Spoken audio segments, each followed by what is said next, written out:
long as you're eating healthy, that's all we care about.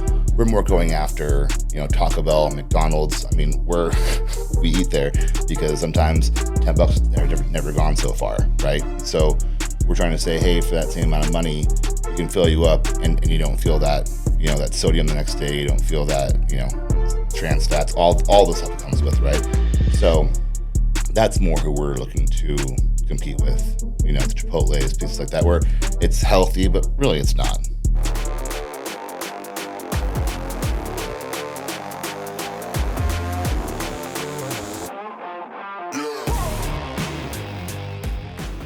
All right, welcome back to the Rain Brings Growth podcast. I'm your host, Matt Sidwell. We're here with Nick Starkey. How's it going, Nick? Good. How are you? Good. Thanks for coming on, man. I appreciate it. Yeah, of course. Thanks for having us. Yeah. So you do the local meal preps here in both Caney County, Ada County. Yeah. I mean, we, if you're within, 20, 30 miles, hit us up and we'll see what we can do. But, I think this place is so funny where everything's kind of just a little off the freeway. We're off the connector. So we try and make it work. We do pickup as well. Okay. Yeah, you guys have a local shop then? Yeah, we're out in Garden City. We have a little warehouse out there. We got a food trailer a few months ago, but we kind of use both. We have the trailer kind of backed up to our warehouse. Yeah. And so we were able to use that whole space, and our trailer is our, all of our heat. And we're converting the warehouse to a full kitchen right now too. So we're really excited. So how big is your guys' team? Right now we have me. We have our executive chef Kai. My wife is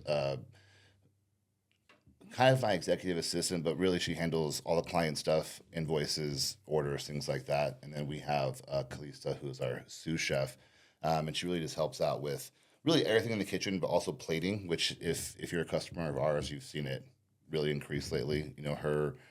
Her ideas to make things look pretty. Me and Kai shall make it look delicious or make it taste delicious, right? So as a team, our goal is eyes, which is the first thing you see. Obviously you see with it. It starts your taste buds, and then we follow up with the taste, and then everything's healthy too. So you're not really feeling that guilt. You're not feeling it on your waistband, and we don't use any seed oils. Fresh, never frozen. So later in the day too, you're not feeling it. So that's our main goal: is healthy, affordable, feed everybody. Yeah, and I think I just seen something recently. The guys got some your beef from local farmers here now. Yep. So our goal is to be 100% locally sourced at a certain point. That's been the hardest part so far of doing this, but we have been really excited that we just had an agreement with Thomas Cattle Company to start buying beef from them, and so they'll supply all of our beef, which is very exciting. With that being said, if anyone who hears this has anyone else who chicken, pork, veggies locally, let us know on our website or through our Instagram, because we're definitely looking to add more local people. We also added Starlight Herbs; they're local as well, so we do all of our spices through them. And then we're looking at signing a few more for veggies as well as fruit, but we're still open there. So okay, so let's back up, Nick. Let's find out a little bit more about you. Where are you from? I was born and raised in San Diego. I've been here about 15 years now, so this feels like home in the sense of, I mean, all my friends are here, my family's here, but I think San Diego's a cool place to be from, so I still say it. But I met my wife here. We've been together about almost 5 years now, and we have two sons. We have Riker, who's 13, and Tiberius, who's 2.5, and they've changed our lives. I mean, really, we do all this for them. But yeah, that's where I'm from. Yeah. And when did you say you moved here? I was about 18, so it's been about, I just turned 36. And I was 19, so it's been about 15, 16 years. Yeah. But yeah, it's like I said, I moved back for a little bit, but if you know California, as a 21-year-old, it was impossible to stay down there. It's so expensive. And you hear your parents say that growing up, but actually trying to live there and get an apartment is crazy. Yeah. So what'd you guys do as a kid in San Diego? Were you you like surfing and you think traditional Southern California kind of stuff or what? I mean, I live in the East County, which if you're from San Diego, it's not the ocean place. La Jolla is really where people, if you're from there, you're an ocean person. Went there all the time. I went to the Bay more, but I was never really a big surfer. Boogie boarder for a while, but I'll be honest, I'm terrified of the ocean. Up to my waist is fine. I'll tough it out, but anything where my feet can't touch and I'm just bobbing there, I'm not having any fun. So I've surfed a few times, but I hate every minute of it. So even lakes scare me. That's like my number one fear is just open water. So as much as I love the ocean, I actually have a chess piece. It's all the ocean. I love it. Love being near it. Just not so much in it. Yeah. Yeah, even boats. Like we went to Mexico last year, or it's been 2 years now, and I had fun snorkeling, and I realized if I can see the water, if I can see for a while, I'm pretty fine. It's just that dark water where you can't see anything that I'm just like, no, thank you, I'm out. Yeah. So when you were a kid, was culinary a thing for you? Like, did you like to cook and stuff, or? I think I've always liked to cook, but I think I was a sports kid. I played baseball, and all my friends played baseball. I played a few sports through high school, and so I was just more focused on that. I think food really hit when I had to start doing it for myself. And when I moved here, I had one of those old like party houses where there's like six rooms, six roommates, and just all the stuff, and no one cooked, right? And I'd grown up cooking. I grew up Mormon, and so that was kind of ingrained in me, just like cooking and homemaking more than my friends, I would say. Especially in San Diego, I didn't have any other Mormon friends. I was Yeah. the one and only one. Yeah, I mean, besides my Mormon friends, but everyone else had no idea about the church, which is so funny moving here, which is like a mini Utah, right? Right, yeah. I mean, I think it's like 19% of the population is Mormon. So from the like 2% from where I came from, it's a big difference. But I always liked cooking. My mom was a really good cook. And then Hispanic heritage, my grandpa on his side, just excellent cooks. And my grandpa was, first off, one of the coolest people around, but he was a really big foodie. And not just a foodie as in like, hey, I enjoy food, but he could know the owner. He was like a celebrity at those places, right? You walk in with him and they're like, hey, here's your table. Like it was super cool. And it was never about ego. It was about having fun. I'll miss that. He passed away last year, but it was really fun to do that with him. And he always encouraged us as well. I think, him passing kind of really solidified for me that I wanted to give it a real go, not just, hey, I'm doing it on the side, or hey, it's fun for me to do, but like really focus that 100% doing that. So Yeah. So when you had all your roommate friends, did you cook for them then, or? that was the point of the story. Yeah, but Yeah. so my roommate friends, so like no one cooked, right? And so I kind of learned really quick that I had the most skill of anyone in the house, not because it was a lot, because everyone else had none, right? Yeah. So I started to make stuff from the little we had in there, right? You're talking people were bringing home food from parents' house, like raiding the freezer. So I was just trying to make stuff out of nothing. And 9 times out of 10, it was usually pretty good, or at least edible, right? And so people were like, "Oh wow, you have like it works for you, right?" So I kept kind of pushing that, and I really enjoyed it. And I was a person of all the friends. I didn't bring alcohol; I'd bring food. If you came to my house, we were gonna have tacos. We were gonna have some kind of buffet. There's gonna be food, right? And I really enjoyed cooking for people. I found out I was autistic a few years back, and going back into my life and realizing a few things. Communication's never been my strong suit, but like with food, you don't really need to talk, right? You can just have someone eat your food, and they can taste the passion, they can taste, the love you put into it. I mean, it's really the same thing, but they can taste, how much you care about it. And I think that's the real like universal language is food, because you can go anywhere, not speak their language, try their food, and just understand. Just like, hey, this is something that you care about, that you wanted to share with me. So for me, it took on more of a meaning later in life, but I've always enjoyed seeing people smile, and I also love the silence. Right, when you're talking about a loud party, everyone's talking. It can get a little overstimulating, and then people eat your food, and then there's just silence. That's the ultimate compliment, because usually when you hear someone say, "Oh, this food's great," most times people to your face are going to say that. They're going to say, "Hey, this is good." So when they shut up and they eat, or when everything's done and the plates are empty, that's the real sign of it, right? Seconds. Hey, can you come cater this for me? That's when they know that they actually enjoyed it. And for me, you can't really hide that. So I enjoy the successful, you know, a successful night when everyone enjoyed the food and you can see it on their face. Yeah. So that's what drives me. When you were saying that people were just giving you like random ingredients, I just think, what's that? Top Chef? Is that the one where they give you a basket full of random ingredients? Oh, that's Is it chopped? Not chopped, but is it chopped? I think.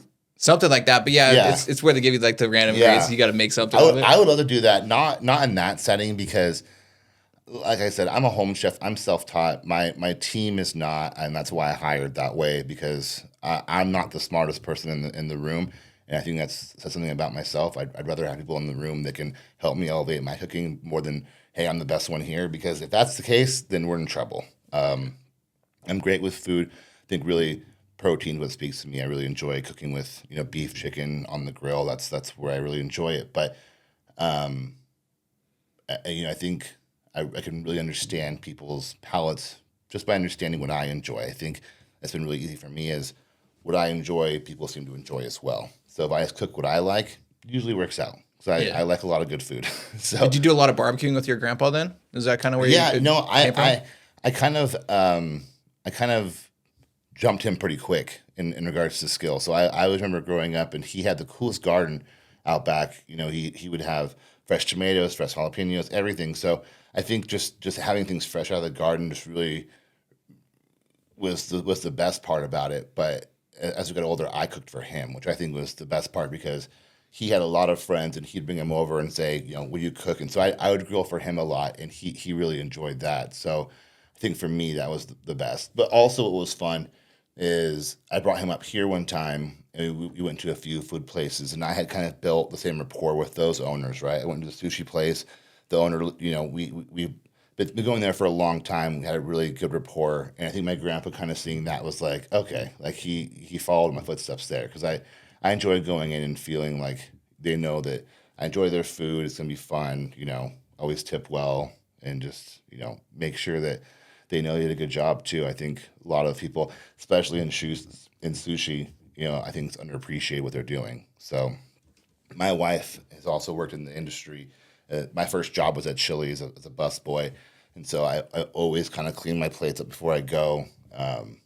Really, those people are unspoken heroes who work in the food industry. They do a lot of hard work for very little pay, and usually they're getting shit on too. So I don't know if I can say. Yeah, no, So, it's all good. yeah. So you went to Chili's, and then did you ever do any cooking, like at Chili's or any other restaurants before you started your own thing? Never professionally. I started my own catering company right before COVID started, and COVID it wasn't a good thing, but for my business it was. So I was able to say like, hey, we're shutting down because of COVID, but really it's because I was terrified. I had booked a few weddings. Some went well, some didn't as much. And I just realized that I was in over my head. Like I really had no idea. And I like putting on a good product. I think I could have scraped along, but I didn't want to put out a product I didn't believe in. And so I knew I wasn't quite where I needed to be. So I did a lot more research on the actual business I wanted to do, did a lot more training. Like I said, I went down to Utah and worked with a meal prep company down there and just learned all the ins and outs. Went and studied a few other ones that were successful and learned who really our competitors are. I think that's important to kind of understand how we see our competitors. Really, we don't see any other meal prep companies as competitors because if you're eating a good meal prep food, then you're doing what we want. We're not saying we're the only ones who can do it. There's plenty of companies out there that have good meal prep. As long as you're eating healthy, then that's all we care about. We're more going after, Taco Bell, McDonald's. I mean, we eat there because sometimes $10 have never gone so far, right? So we're trying to say, hey, for that same amount of money, we can fill you up and you don't feel that, that sodium the next day. You don't feel that, trans fats, all the stuff that comes with, right? So that's more who we're looking to compete with, the Chipotle's, pieces like that, where it's healthy, but really it's not, So what did you do for work after you left Chili's? You said you Sales- got into software, right? Well, I went to sales first. I became a manager for AT&T at the one by Cabela's here in Boise, and I was there for a few years, and then I actually got recruited to be a recruiter. So I had some people who'd heard about me, I guess, through the grapevine and came and found me and had me interview for them. Didn't get the job the first time. They actually said I wasn't good for the team that I interviewed for, but called me back a few months later. It's a local recruiting company, and then I was doing all the work was in the Bay, but here locally. And then after I left there, after about 2 years, I started working directly for the companies in the Bay. So places like Atlassian and Cloudera, Asana, a few companies that are pretty big companies, but I mean, software's just not that popular. I mean, unless it's Google or Microsoft, people don't really hear about them too much. But big cloud companies. Worked for Twilio for a while. They're big in the API space, so it was a lot of fun. But I also just felt kind of unimportant. But like I said, a lot of the smartest people I've ever met, and then there's just me with just, I guess, the gift of gab, the gift to be able to say, hey, you fit this criteria, and really that's it. I mean, as a recruiter, people are really rubbing shoulders with some of the, brightest people out there just because they're part of the hiring team. So, but I learned a lot. It was a lot of fun. I love going to the Bay. People talk about like it's a shithole now, but I always love going down there. The food's incredible. The weather's always nice. I like a little wind. I think it's my perfect kind of atmosphere down there. Second only to San Diego, right? San Diego's number one. LA can go wherever. I shouldn't say that right now. Yeah. Fires, but there's a long rivalry between San Diego and LA, and I'm a sports fan, so I definitely fit into that. But the fires are obviously, I don't wish on anybody, so Yeah. So you had touched on that a few years back. You found out that you were autistic. How did that come through? My son's autistic, so we've had to find out like really early. But Well, I was raised Mormon. I was definitely raised in a kind of a more I guess more prayer, less doctor kind of atmosphere, and so I think which I am kind of grateful for that I didn't find out till later, because I think I learned a lot of ways to handle and cope that I wouldn't have if I just knew before. But because of my wife, we just kind of, she saw some patterns, I saw some patterns, went and took a test, and then everything pointed to that. So luckily I had insurance at the time, was able to take the right steps. But it was really, at the end of the day, I had a really good therapist at the time who kind of helped me put some thoughts into that were thoughts and really more into ideas, and then kind of follow through with it. I think I was a little scared to find out for two reasons. First off, it is something that people don't quite understand totally, and then at the same time, I don't like to have an excuse. I think there's a difference between I have autism and this is why I'm this way, and I have autism, so I've learned to be this way, right? And I still try and strive to be a better person, even though there's times where I could just say how I really feel, and probably hurt someone's feelings, and not really feel it as much as I should. But I've learned that people's feelings do matter to me. At the end of the day, I know that there's always a reaction, there's always a consequence to something, right? If I believe in anything, it's natural consequences. You can't chop your arm off and not bleed out. There's things that will definitely happen or react to what you do, and so I try and at least see that outcome before I make a decision. And that's something I don't know if I would have learned as well if I had known I was autistic earlier, right? I think how I am, I might have used that as an excuse a little more to kind of be more myself, which isn't always, I think what it is no filter, right? You probably have seen that with your son too. There's kind of speak from what comes to your mind. And it's still not fair for everyone. So yeah, I try and think that way. Yeah. My son's only 4, so, and he's technically, I guess they just cleared him from being nonverbal, but so now he does like a couple words, so the no filter thing isn't the issue right now. It's just a lot of other stuff, but yeah. It's just interesting because you start hearing a lot more about that recently as people are finding out more about these things as research comes along, because I don't know if it's, some people have said like it's some of the stuff that's in the food, that's starting, or the vaccines or whatever, but they're getting a lot more research on it, so it's interesting, and then I have to start paying attention to that stuff now too. Yeah, totally. I think the research on it is still so new that I not new. It's been around for a while now, but I think they're really starting to focus on it with how many cases are out there, and it's just one of those things where we're still back in the 90s with most of us, right? I think when I tell friends, their first comment is, "Oh, you don't look autistic." That's really the most things I'll hear is, "You don't look that way," and I think that's I guess a stereotype, but it's also one of those things where that's how I felt too.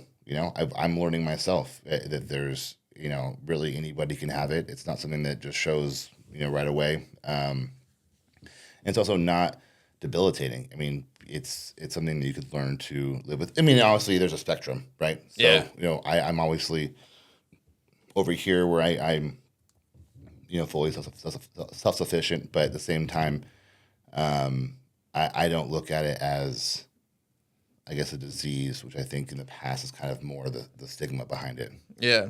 I think it can also be looked at as like a mindset shift. Like maybe you can use it as your superpower, right? Because Totally. you can think of different ways to figure stuff out. I know just with my son, like when we think that we've got stuff figured out, he totally lets us know he's still smarter than we are. Oh, So 100%. yeah. I mean, I think that's a funny thing too is you hear that now too, where people are like, "Oh, well, that means you're a genius," and I think that's funny because if I'm a genius at anything, it's remembering silly, stupid quotes from movies I watched as a kid because it's not numbers, it's not like history. I mean, I can remember other stuff too, but if my memory was as good as it is for Star Wars and Lord of the Rings trivia, then I, I'd be up there. But it's something that I share now with because I think people are still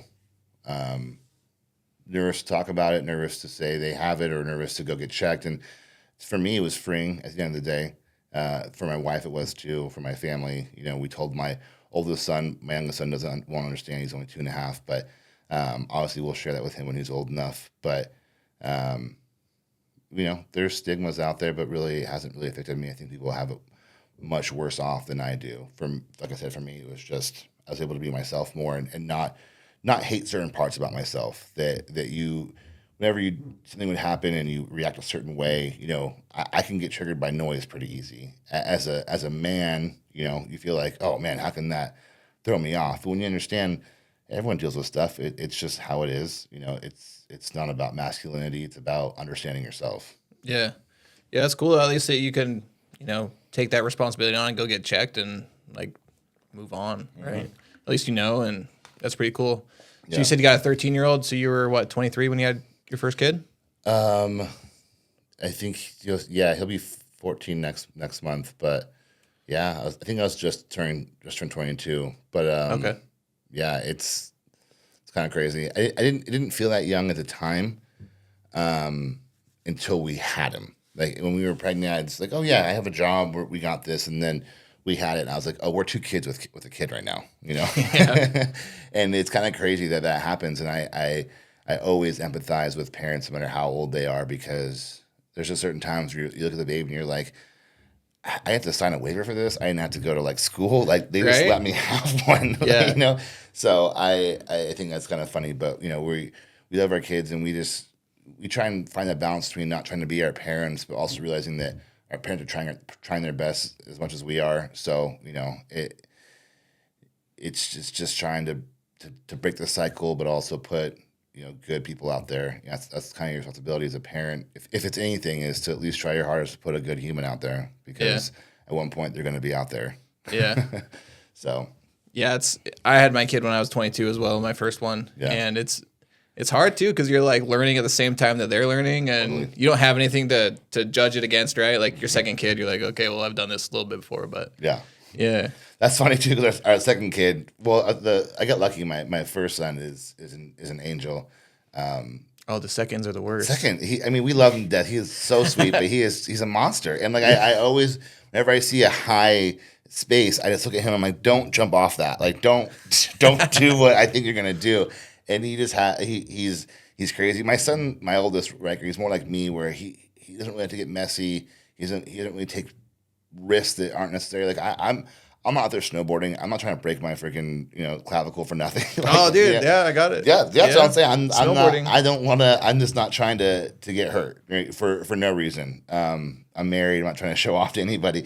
So he's more like that. My other son, he can be messy. He can, he'll play in the dirt. He doesn't care. He'll eat dirt. He doesn't care. But he's also just a very sweet boy, and he's too smart for his own good. He's just talks.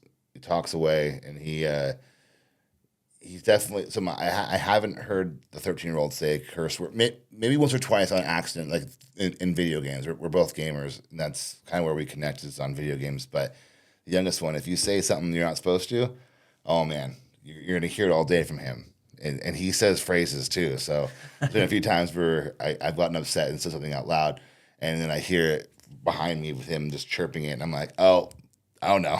So we've had to censor ourselves a little more around him. Because he'll let you know. It's almost like keeping you a little honest too, because you're like, oh, do I say that? I say that out loud? Okay, well, probably watch that. Yeah, yeah. Those second ones, it's a common thing, man. The second one is just a hellion, man. Mm-hmm. I know mine. They're only 14 months apart. My first two, and they're completely separate. Yeah, different, man. It's crazy. Yeah, I had 4 siblings growing. Well, they're also alive, but I have 4 sisters, all younger than me, and none of us are really alike. We all, it's almost like we're all just a little bit different. And going back to my childhood, my mom used to cook really well, and that's, I remember eating well. I remember my friends being like, oh, your mom cooks food, which we grew up poor. I'm not complaining. A lot of people grew up poor, but we never had any name brand stuff in the house. So I got jealous going to friends' houses. I was eating pudding cups and, Hot Pockets. I was eating all the stuff I didn't have at home, right? When they come over to my house and they're like, oh, your mom made homemade food. Like, so it was, you eat, grass is always greener. But what happened though is as each sister came along, they all got blander. And then one had a gluten intolerance, but they all they didn't like spicy at all. My mom thinks too much pepper is spicy, right? I like it all. I want spicy. I like wasabi. I like Indian spicy. I like Asian spicy. I like Mexican spicy. I like it all, right? So for me, those years kind of dulled me a little bit. But then as soon as I kind of moved out, I started going to all those places and it reinvigorated. But my sisters are boring. They like casseroles. I mean, too much salt is too much. I mean, so my mom's cooking took a big old decline as soon as they came around. Because she cooked for them. They're the minority, right? There's 4 of them, 1 of me. So I remember a lot of bland, cheesy casseroles. Which, it's better than nothing. But my mom's also known for having a pot of beans on the stove. I wish I didn't hate it so much because I do love them. But I remember those all the time where you go into your mom's room and say, oh, I'm hungry. She's like, oh, there's beans on the stove. And I just made a big pot of pinto beans where you just, little butter, a little salt, which it's a nice little treat here and there, but not every day, not after sports. Yeah. This might come as a surprise, but after doing a full day of football in the heat, hot beans aren't really it's not the move. Yeah. So did you guys get the funeral potatoes?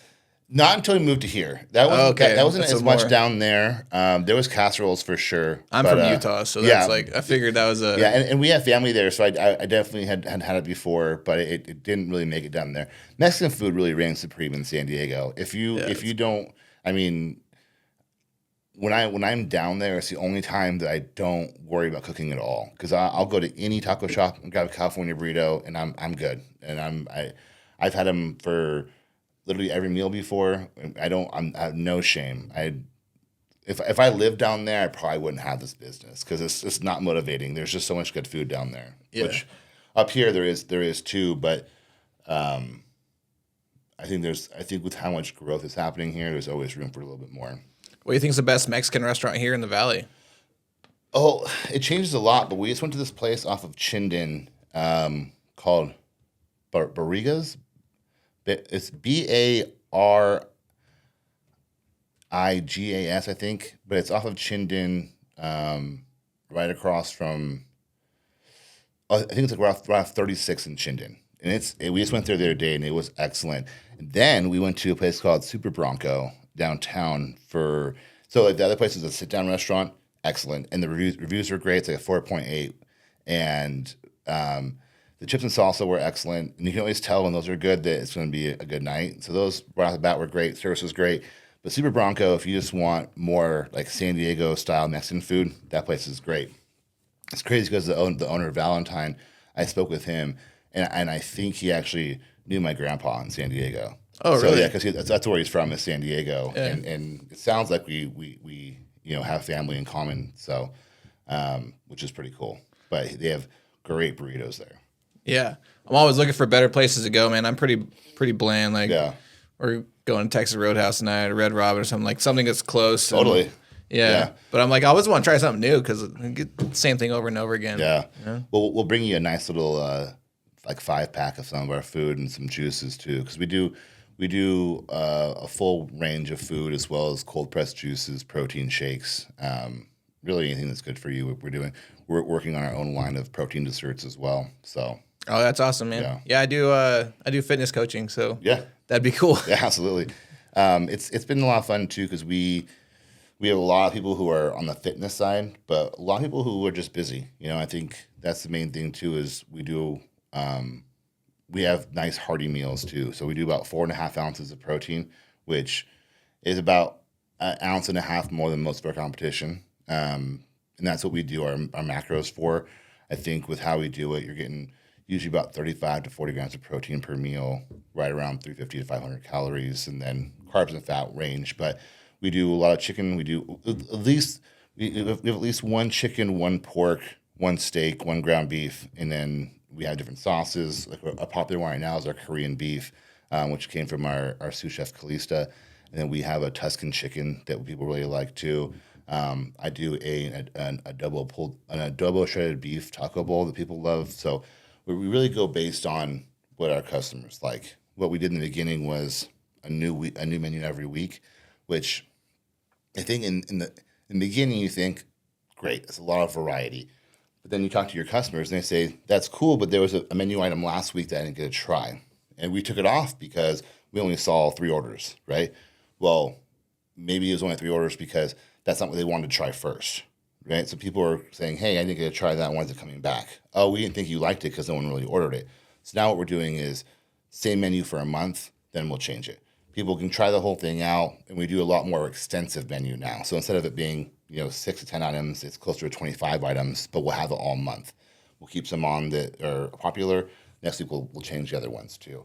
Like we have a chicken gnocchi soup that people absolutely love. That'll probably stay on forever. There's things that there's no point taking it off. People like it. You look at places like Barbacoa, which you can laugh at all you want. People say there's nicer places out there, but since I've moved here, it's been there and it's always busy. So they're doing something right. And since I've been going there, the Hot Rock's been the number one thing, right? Yeah. I've had the Hot Rock like 50 times. Still Yeah. gonna get it when I go there. Right. You know what I mean? So there's something to that as well.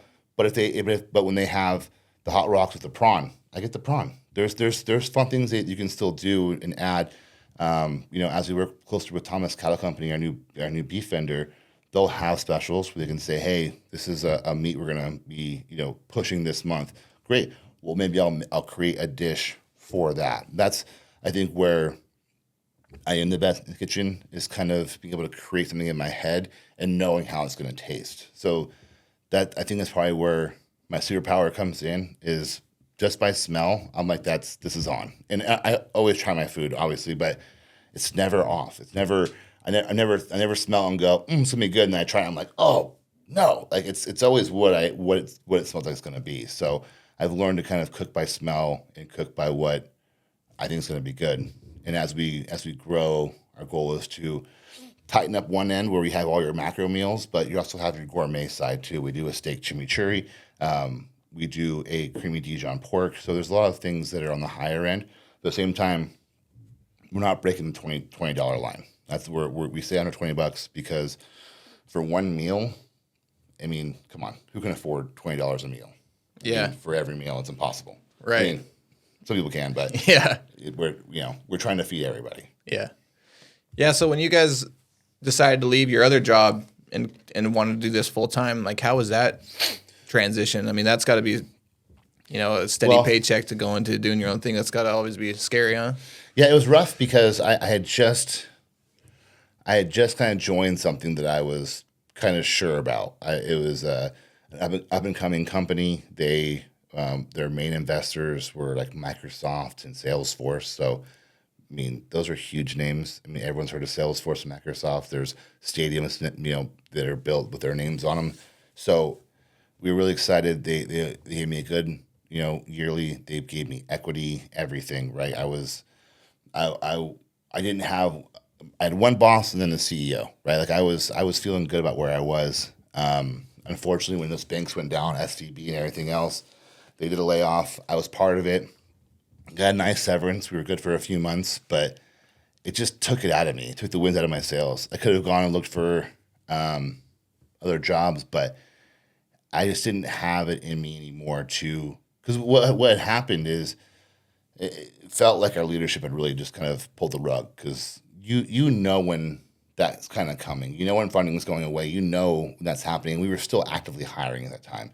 So I actually hired somebody, just made them an offer. This is their dream job, and then had to tell them that if the offer's no more, that I don't have a job anymore, and you don't have a job anymore. They already quit the other job, so you're ruining people's lives at this point. And so I just didn't have it in me anymore to kind of go sell something that I didn't believe in. I didn't know if it was true. I mean, I was telling people this is the next rocket ship, right? When behind closed doors, we didn't have any money. So Yeah. and they knew if I knew that I wouldn't be trying to sell people on the idea of joining the company. So I felt dumb. I also just knew that people were really getting treated like pawns in that industry, in all industries. But I was in that industry, and that's what I saw. People will really, if you're a hiring manager, how it really became was you had in your mind the person you wanted for the role, and they fit everything. And so you'd spend months and months and months looking for this one person. What you don't realize is a lot of these companies they're using agile or lean. These are terms for how your process is. So as this company is going and the product's changing and being built, the need for this person is changing, right? So you're spending these weeks trying to find this person, and you're finding almost a shadow of what it should be. So you find this person, they're like, oh, now we need this, now we need this. And I'm screaming top of my lungs, well, why don't you hire someone who can do most of it, who you can train the rest of it, right? Why are we trying to find the perfect match?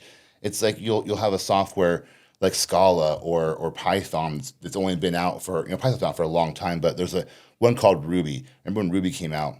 It was out for a year. People wanted 3 years experience. It's like, it's impossible. Yeah. It's not possible to have that. So, and I remember seeing one tweet where this guy got denied because he didn't have enough experience for this one software, but he had created that software. Like he had built it. It was his software. And they were like, you don't have no experiences here. He's like, who has more experience than me? I wrote it. So, it's like I said, and I look like this. Recruiters, a good one is like your sports agent, right? When you're talking about someone who's going after the best, they're not sending chumps out. They're not sending people who don't love the team, who don't know it very well.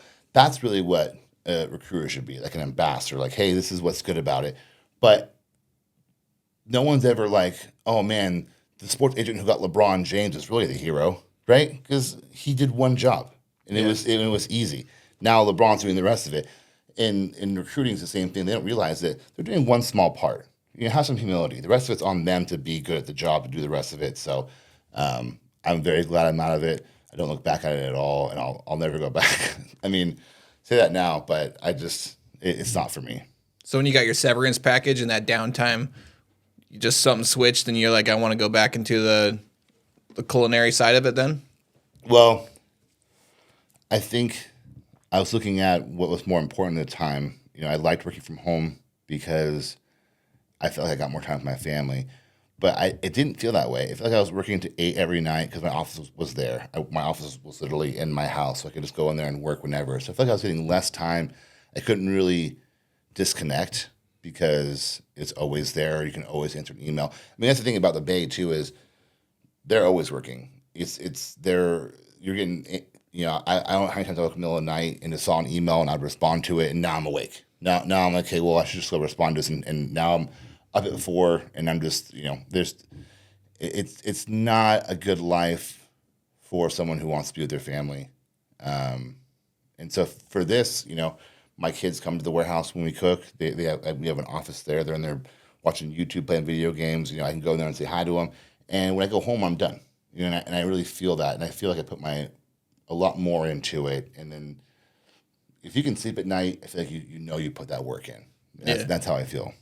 So you just had a vision of what you wanted your future to look like Totally, then, and you just totally. wanted to start creating your own future then. Yeah, and I think there was something I had to realize too with the software thing is I did have some ego. I did think I was cool because I was in that industry, and I kind of had to swallow my own pill and say, hey, this isn't. No one's going to remember this. This isn't the important thing you think it is, and food is just as important. I mean, feeding people, seeing them happy, and seeing them satisfied, is just as important as anything else. And I think having that humility that food's not beneath me. It's not beneath anybody. We all eat it. We all enjoy good food, and so having the new kind of drive of, well, that's why I've always done it. I've always wanted to feed my friends. I always want to feed people around me because it's the ultimate.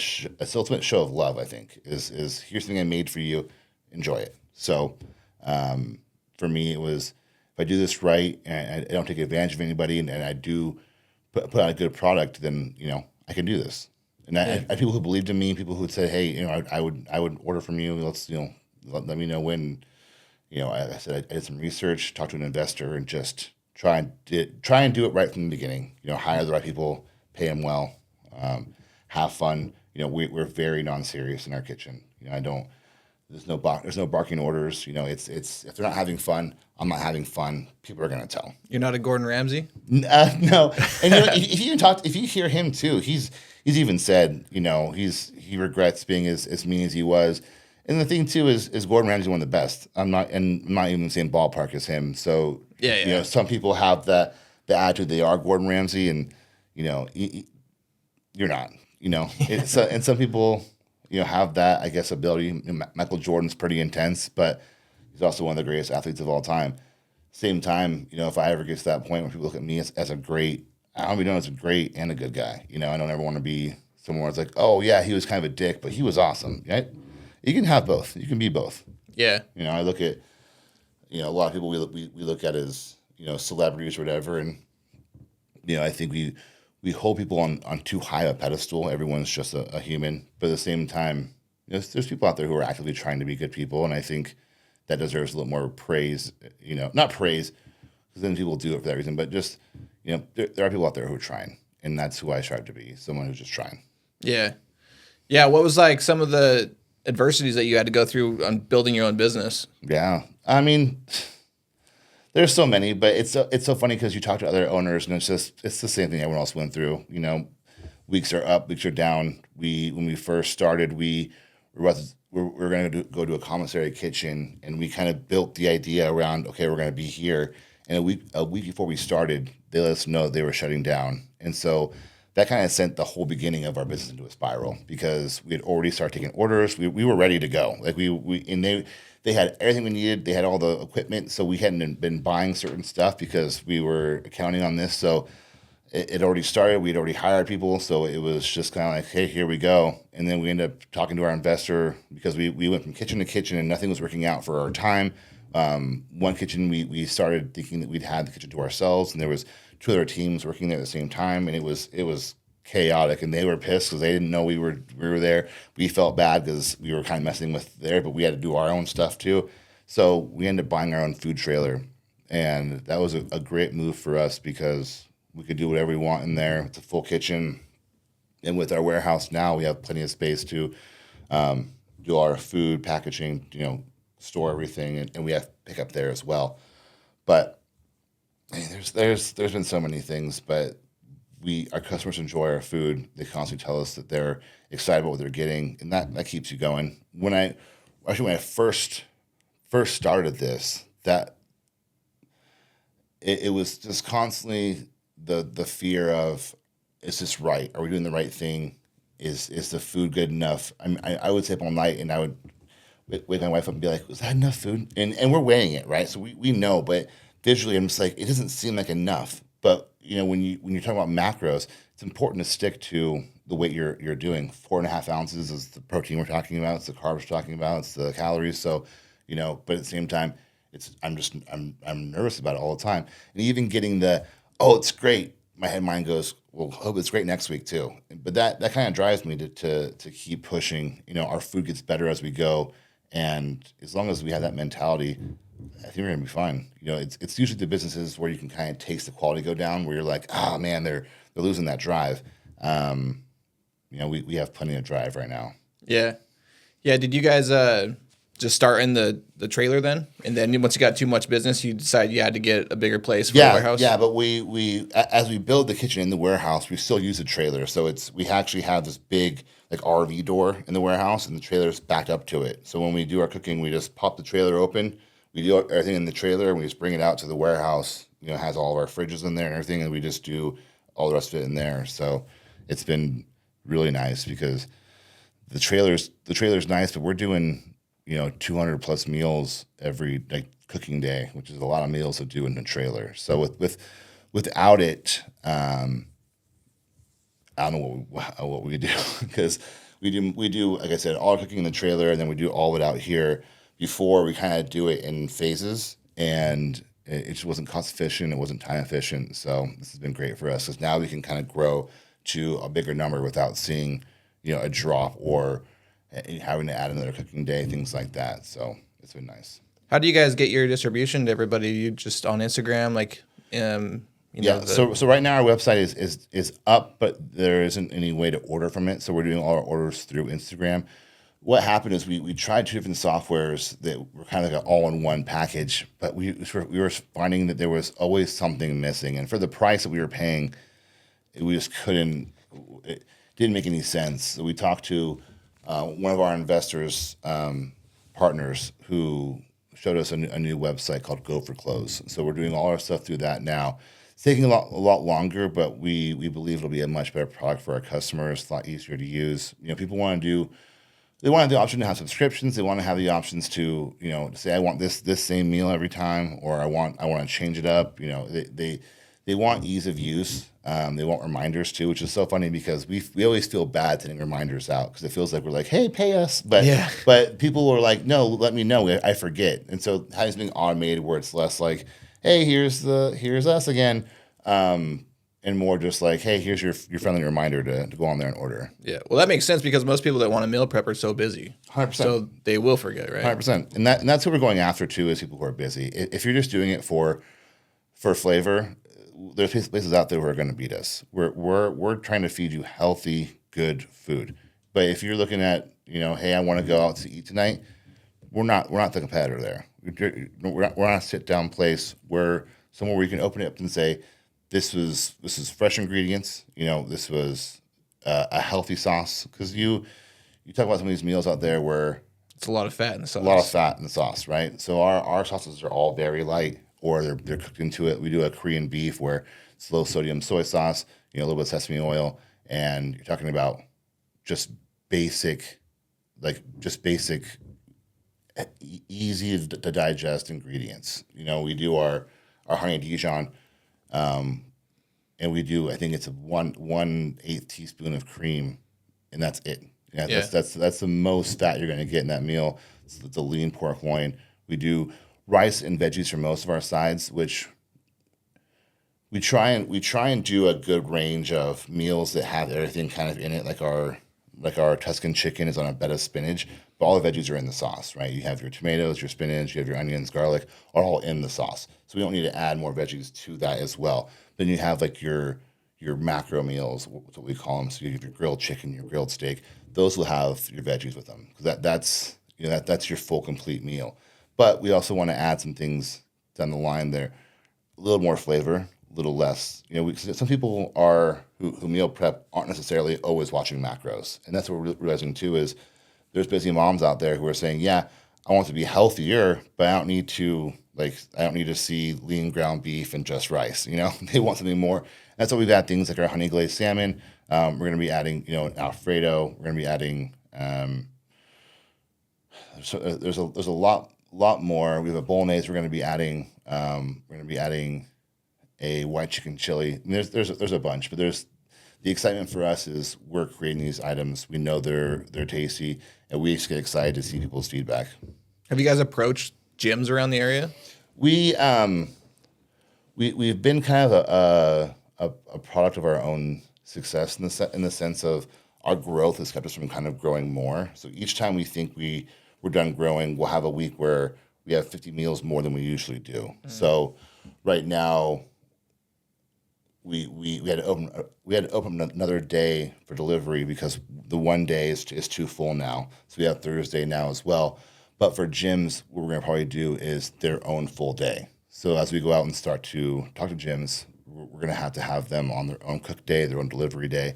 That's kind of our next step is to start working with local teams, people who are saying, hey, we can sell it here, you can do pickup here, we can get a discount code, affiliate code, things like that. But that's exactly where we're going next. Yeah, because you talk about macros and things like that. That's the first thing I think of is everybody that's in the gym are really concerned about their macros and making sure. So that's obviously a big one. Yeah. Well, and what we're finding too is there's kind of you have kind of three customers. You have your straight macro, and they can find meals on there, but they're also someone who they don't care about taste. I have friends who Chicken and rice. Unseasoned ground beef and rice. Yeah. We're never gonna do that. Unfortunately, we're never gonna do that. I can't put something out that I don't like. And even if it's not something that I necessarily prefer, I at least have to say, hey, this is a good tasting thing, right? I don't really love salmon that much. I love the salmon that I make. I know it tastes as good, and people like that salmon. So I'm gonna make that salmon, even though it's not something that I personally would eat. But unseasoned ground beef, that's torture. I'm not gonna do that. But at the same time, we're not going to just add a bunch of garbage to it. And then we want to find people who also are saying, hey, I enjoy good, organic, made from scratch meals, but I don't really care about it being, 500 calories and 40 grams. Like I just want something that's decent for me. Those people, we're working on those menus right now. So I think we're probably a little light there. But at the same time, we're really learning our customer base, and I think as long as we speak to them, hear what they have to say, then we're going to be fine. Yeah. No, I think that's awesome, man. There's not a lot of people do the meal prep and from locally sourced, and that's really cool that you set yourself apart. Wow. So I don't know how many other people are in the area for the meal prep stuff, but I can imagine a lot of them are trying to cut costs wherever they can. So, well, yeah, and the cost is funny because I'm learning more and more that it's really what's important to you, right? We've done a lot of our shopping at the U.S. Chef's Food Store, which has a lot of good products, but you'll look at something like their tri-tip. They have choice, and the choice is nice, but it's $4 more than the lower one, which is Prime's number one choice, and then Select. So that's the worst one, but it's sometimes about where the meat's coming from. So now that we've actually gotten our deal with Tom's Cattle Company, we're not going to get Prime anymore, which we were getting from the U.S. Chef's Food Store. We're going to get Choice, because with Choice, their actual fat content is where we want it to be. Fat's very important when you do meal prep because if it's too fatty, you warm it up, it's going to be chewy. It's going to taste like a chew toy, right? So we want a nice mixture of fat where we've cooked off some, it's all rendered, so when you warm it up, it's still a nice, good piece of meat. And so with Tom's Cattle Company, that's going to help us kind of elevate that. And quality is consistent. That's another thing with that place too, is there's times where the meat looks amazing. Sometimes you're like, is this the same place? And so knowing something is consistent as like them, I feel more confident when I'm putting out to my customers. And that's, to me, that's what helped me sleep at night, knowing that as long as I'm doing my part, the food's going to be good. And that's been a concern. Not a concern, but when you buy from a big corporation like that, you're not important. They're just putting out mass amounts of meat, and it's whatever you get. So, is it rough in the food business? Like right now, I know I went to Costco and it's $20 for like eggs, right? Mm-hmm. So I mean, when you guys get all of your stuff, is that hard because then you have to adjust your prices, or how does that not really affect you guys because you already have them sourced out? No, it affects us. I mean, what will really happen is the days that our vendor's out of something, and then we're out in the wild trying to find it. And you're going to Winco for one thing, and Albertsons for one thing, and Fred Meyer for one thing. So in those days, we really feel it. But I think our goal is to try and find recipes that are on the cheap side, right? So we can keep those savings.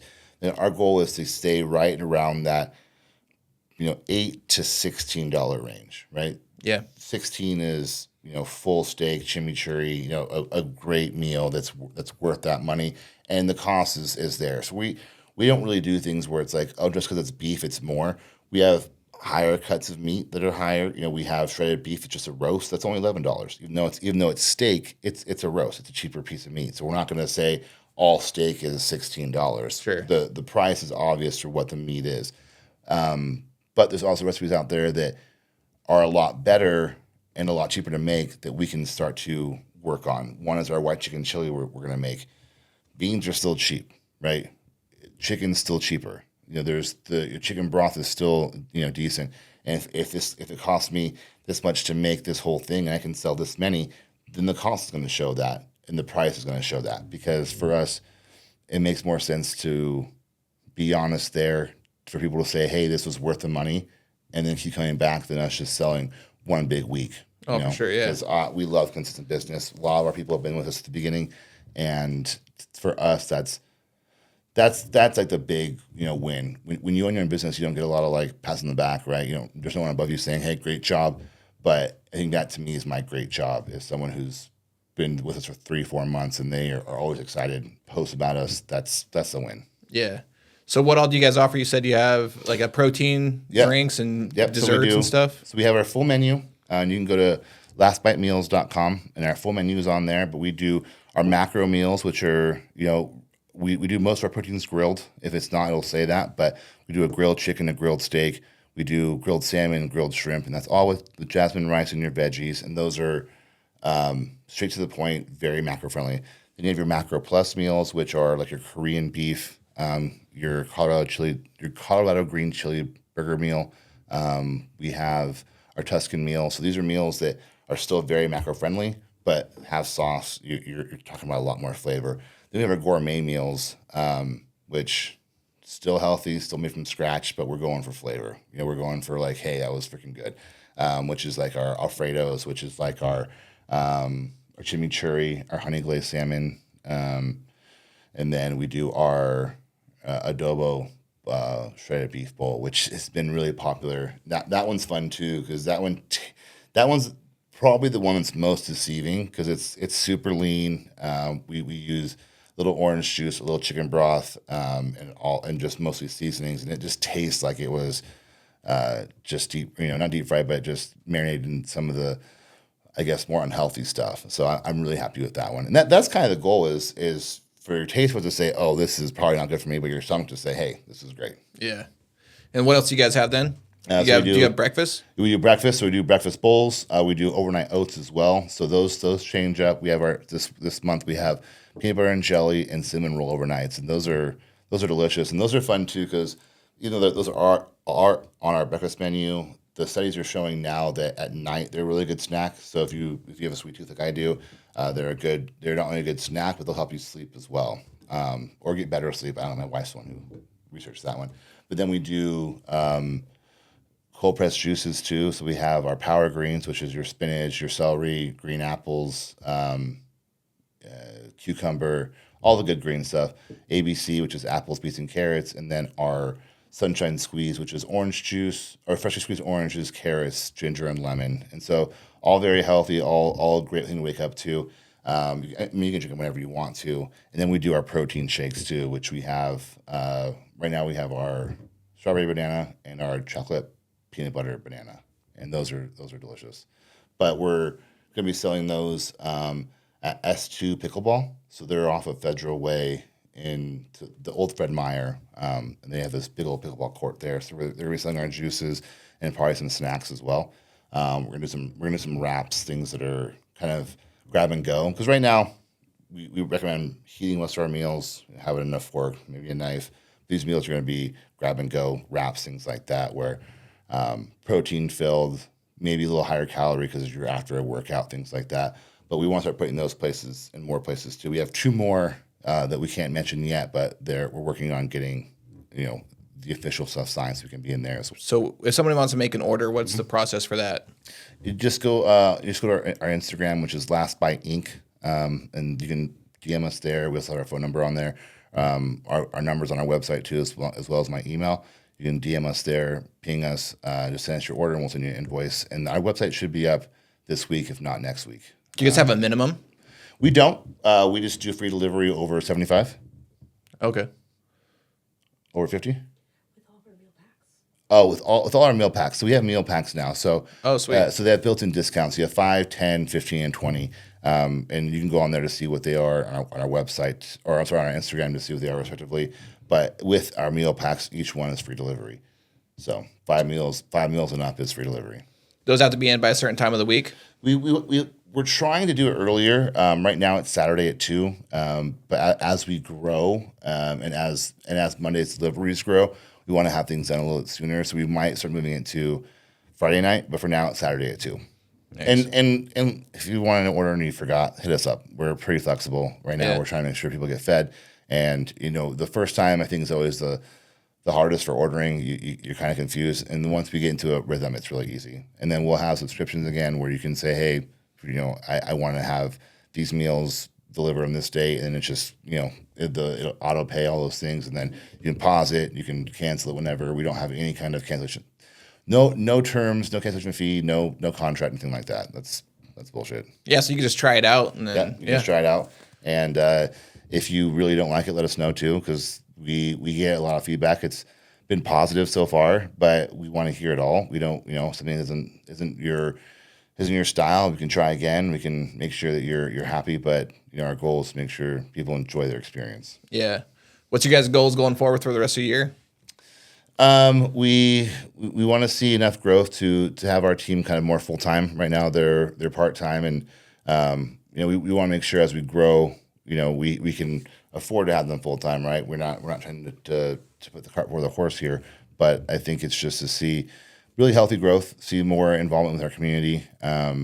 We do sponsor some families. We won't say their names. We're not out to do that, but we want to be more involved in our community, make sure that people know that we're not just here to build a business. We're also here to serve our community where we can. We're just a meal prep business, but where we can help out, we want to help out. That's pretty credible, man, to be able to sponsor families in need.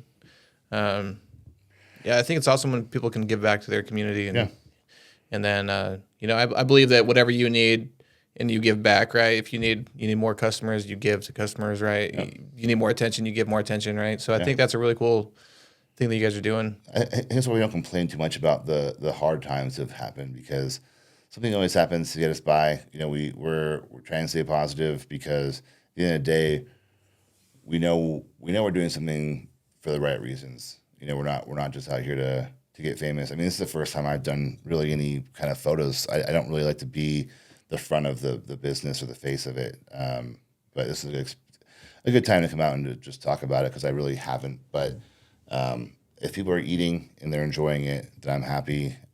We do want to have better programs too. We're looking at one where it's kind of like, remember Tom's shoes?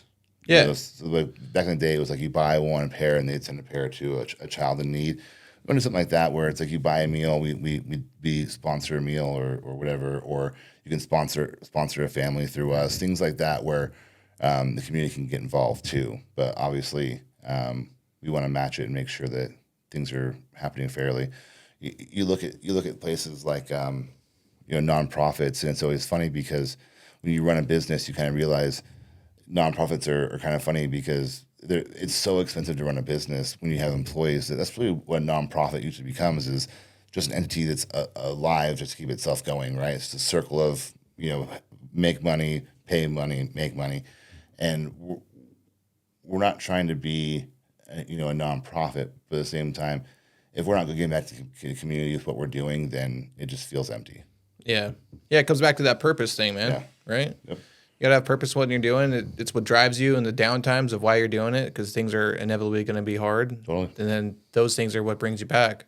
I think for now, I think we have personal goals and business goals, and business goals are just to work on our process, make sure our process is cleaner. I think you can have all the passion you want, you can have all the energy you want, but if it's directed the wrong way, you're going to burn out, right? So I think we're learning now that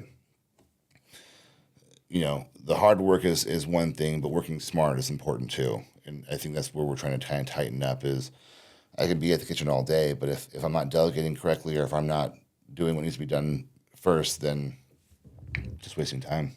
Yeah. So. And this is your first time owning a business, being the main. Second time, but first real time. You know, we're a business. Like we have Yeah, because you were doing the catering yeah, before, right? and like we were. I think I'd start all the paperwork and everything, but to call that a business would be premature or just kind of a lie. I mean, people are paying me to do something, but It's more like a side hustle.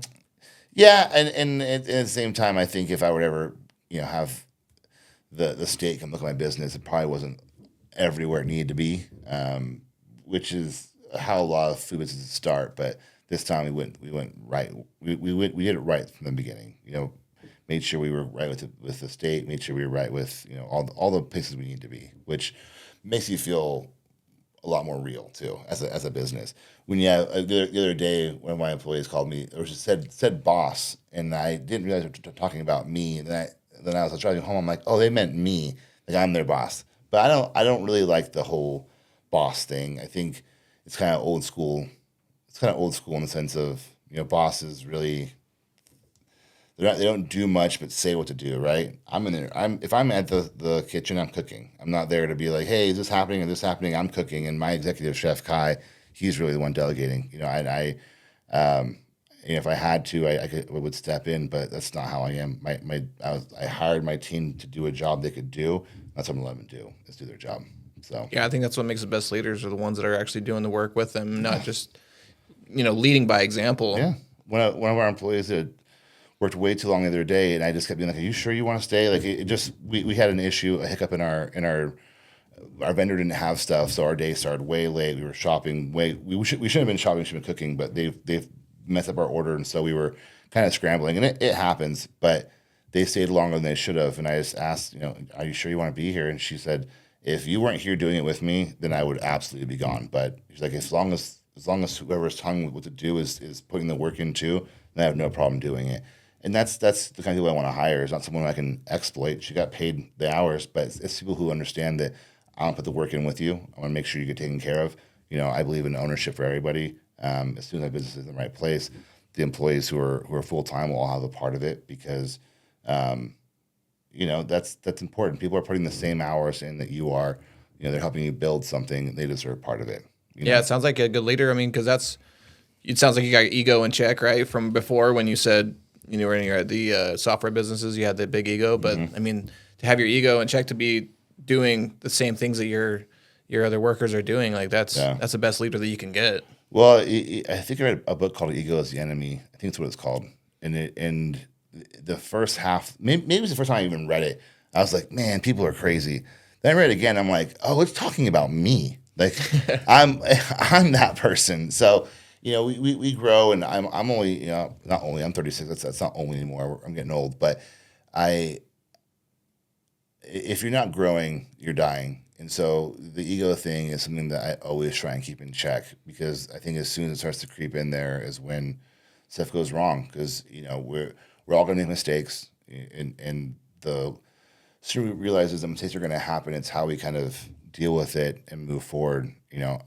I always try and be self-aware, kind of grow whenever I can. So the leader thing came from me being a terrible leader in the past. When I was at AT&T as a manager, man, I look back, and I was young. I was in my early 20s, but I was the worst. I was, I was good at sales, so that gave me, in my mind, the right to kind of be a little cocky, to kind of speak to people in a certain way, and it's just not. That's the wrong attitude. And like I say, look at Michael Jordan, and people say a lot of good things about his career, but not a lot of good things about him, right? And I'm not saying he's a bad dude. I'm just saying you don't really ever hear like, oh man, Michael did this, or it's always just he's a great basketball player. I don't ever want to just be great at my job. I want to be a good person too. So I think that's kind of that's what I'm striving for. Yeah, ego's a huge thing, man. I had to learn about it too. Yeah, like Jocko Willink from these books, and that was a big guy. Jocko's cool, yeah. Yeah, it taught me a lot about ego, and made me start looking at myself, and then just being a dad, right? Because I don't want to bring ego into being a parent and like do this because I told you so. My kids are always watching me, so I need to realize that I needed to get myself in check, because I don't want them to be picking up on the bad habits that I got. So 100%, and it's all about balance, and it's about knowing when to to say, hey, I need to work on this, and when to say, hey, life happens. Our goal is to strive for, to make sure our customers are always happy, but, nothing's perfect. And it's when you can say, hey, these things just happen. And when you can say, hey, let's tighten up, let's work on this. Let's learn from our mistake here. And I think that's something I'll always struggle with, but what I'm always working on as well is the battles to fight, which ones to stress over, and, which ones to say, hey, this is a good time to learn from this.